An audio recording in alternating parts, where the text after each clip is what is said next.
What is going on? I want to welcome you from Half Court for today, Friday, July 8th, 2022. I'm your host, Sean Murphy, and today we got to talk about the NBA Summer League because last night we saw the debut of Jaden Ivey, Jalen Duren, and the Detroit Pistons in the 2022-2023 NBA Summer League. And let me say, man, I was impressed. Overall, I thought the team played great. It was a super physical game. Portland played great defense throughout, and it was really competitive. Ultimately, the Pistons won by 3 at the end. It was a very close game, and down to the wire looked like it very well could have gone to overtime, which the commentators were alluding to. Everyone said how they didn't want this game to go to overtime because, man, it was late. And oh my lord, first of all, the thing that sucked the most about this game, because otherwise it was a great experience. But the thing that was the most annoying was just how the refs just were a part of this from the very beginning. Every single moment they were making some form of call or blowing a whistle or being a part of the conversation. And it was just so freaking annoying. Every single minute had a whistle, and I feel like that was part of why guys like Jaden Ivey came out and struggled to start. And let's talk about specifically how guys played, how we should be feeling, because last night we went into a Woodward Pistons stream right after, and immediately people were feeling pissed about how certain players played. And first of all, man, this is Summer League. This game means nothing in the grand scheme of things. It means nothing in the grand scheme of this weekend because there's still more summer league games to come. There's still more summer league action to be had. And let's start right off the bat with our young guys because Jaden Ivey and Jalen Duren, I thought both overall had some pretty awesome moments. Jalen Duren in just 12 minutes showed me every single reason and more why I see why Troy Weaver loves Jalen Duren. He's a dog. He had 2 blocks, had a couple lobs, had a mid-range pull-up that looked beautiful. I mean, listen, man, this guy's gonna be special. I see the blueprint. I don't think he's gonna be in the G League this year. I thought he was fantastic.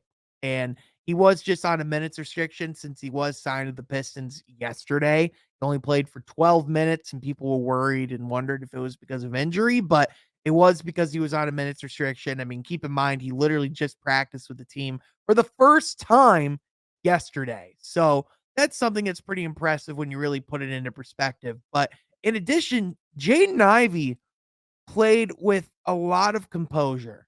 And I thought, like, especially like in that second half, because he came out really nervous and you could tell, right? And it's very common for young guys to come out because it's a very big moment. The stage is bright, the lights are big, like everyone's like looking at what you're doing and are keeping a very close eye on you. And people are going to go to social media and have reactions. And obviously, the first thing that you notice with Jaden Ivey is he is so fast that sometimes he can't even control it. Like literally in the first half, there were just multiple drives where he just couldn't keep his balance. And it was because he was going so quick and he was so energetic and he wanted to do so well that it maybe he was just forcing the issue a little bit too much. And with that, there were turnovers, there were mistakes, there were some air balls, but there was also some threes that went in. There was also some solid drives. There was also some solid kicks out to the paint. I mean, out to the perimeter to teammates. I thought overall, Jaden Ivey on the offensive end was really active and was looking to get his teammates involved. And I really liked what I saw, man. I mean, Jaden Ivey, we know that he can be a very good player. We know that he knows the game of basketball, but even hearing his leadership intangibles that he has as well, hearing the mic'd up sections and hearing him communicate on the court and hearing his IQ for the game. I mean, listen, man, it's everything that you want out of a number 5 pick and more. So out of Jalen Duren and Jaden Ivey, absolutely impressed and loved everything that I saw out of them. That lob right out the gate that they both had. Oh, wait, that was hot. Oh my goodness. I could watch that on repeat. That was oh, man, I'm gonna watch it on repeat without a doubt.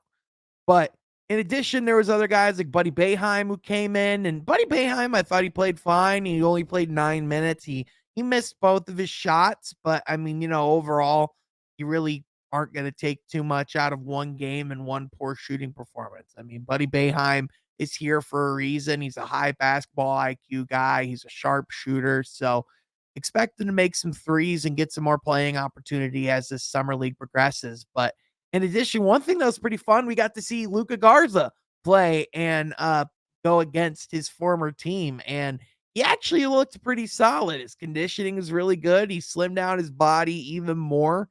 He brought his overall conditioning and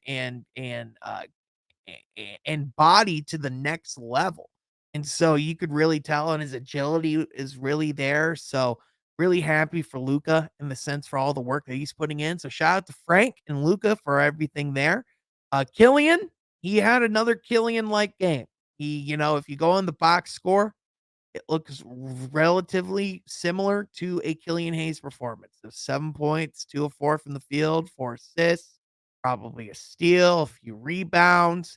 He was kind of all over the court. He definitely looked like he belonged. He was physical. He was doing well on the defensive end. I just want to see more of that aggression from Killian on offense. You want to see him create more opportunities for himself. And obviously he had some shots taken away that were called off due to some fouls because, the refs had to call everything, which by the way, the one rule that they really stuck on the entire night was that delay of game technical foul. Someone bats the ball after they make a basket. Like they called that so much last night.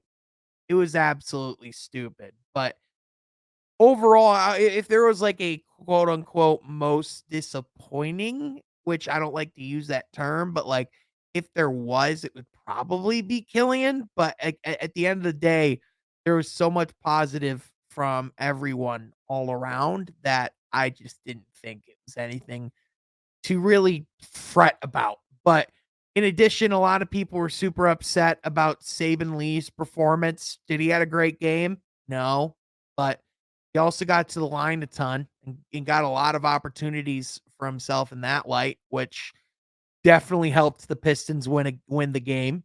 He also got 4 steals, which also helped the Pistons win the game. So it's one of those things where, like, yeah, if you're looking on the surface level, there are a lot of things and a lot of times where he was trying to create and maybe was over eager and trying to force action a little too much. But overall, Saban Lee is here for a reason. He's a high character guy, knows the game really well. Dwayne Casey talks about all the time how much he loves Saban Lee's intelligence. So Saban Lee is a guy that they have in the fold for a reason. He's never going to have a huge role in this team. However, he is a solid backup third string point guard, and he did his thing with the Motor City Cruise this past season. So I'm not too worried about it. I'll be interested to see what he does as the summer league progresses. I still think Saban Lee is at least a solid contributing role player at some point in this league. So I'm not going to take too much away from that personally. Now, the rest of the summer league. Let's talk about what we've seen so far throughout. So we saw last night the Orlando Magic and the Houston Rockets play. We got to see Paulo Banchero, and man, Paulo looks ready. Like as far as his offensive game, everything he can do talent wise, like this guy can come in day one and just be a stud. And you could just see last night the argument for why you would take Paulo Banchero over Jabari Smith Jr. number 1 overall. And this isn't to make an overreaction. I'm not saying clearly last night showed he was the right pick. Rather, what I'm saying is that their skill sets showcase why Paulo made sense for Orlando in the sense that his offensive game is so ready right now and also has a ceiling to grow. And the guy has such a clear skill set that screams all-star that when you're a franchise like the Magic and you're where they're at in the state of their rebuild, you need a guy who can come out and initiate offense and create for himself and score the basketball and get a bucket and be a star. Like, you need that to start your rebuild. And so I just thought that that made sense for them, and the more I think about it, the more I see him in Orlando, just the more I really do feel like that was the right pick for them. And Jabari, even though last night, to start the game, he was pretty quiet, and as the game went on and he started to be more confident and started to drive in the paint, he was getting looks for himself, he was doing good, but that's the thing with Jabari's game. That's always been my one hesitation with Jabari has been his ability to create his own offense. And as you could see last night, really outside of guys like Ty Washington, they like, that Houston Rockets summer league team just doesn't have those type of playmakers. And that's my one thing with the Houston fit for Jabari is I'm not sure if they have those playmakers on the NBA roster either. So that's gonna be interesting. We'll see how that works out, but ultimately, I do have respect for his game, and it's gonna be interesting to see what happens. I'm really excited to see Chet. I've loved what I've seen of him so far, but for now, it's just gonna be interesting to see how his game progresses and how it evolves. I mean, all 3 of these guys, Chet, Paulo, and Jabari, can all be special.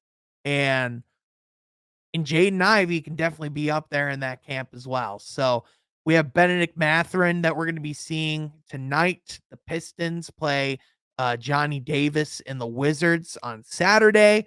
And so there's definitely going to be a whole lot more summer league. We're going to be definitely having a whole lot more conversations. In addition, we're going to be doing a watch along stream for the Saturday game tomorrow. So be sure that you're there for that. But also, what did you think of how the Pistons played in the summer league? Be sure to let us know in the comment section down below. But also, be sure that you're liking this video, subscribe to the channel, and in addition, be sure that you're becoming a From Half Court member by clicking join down below. We're going to have our first 2K stream next week. So be sure to be tuned in for that, baby. But with that, I want to thank y'all so much for tuning in. We'll catch you guys next time from Half Court. Sure to subscribe.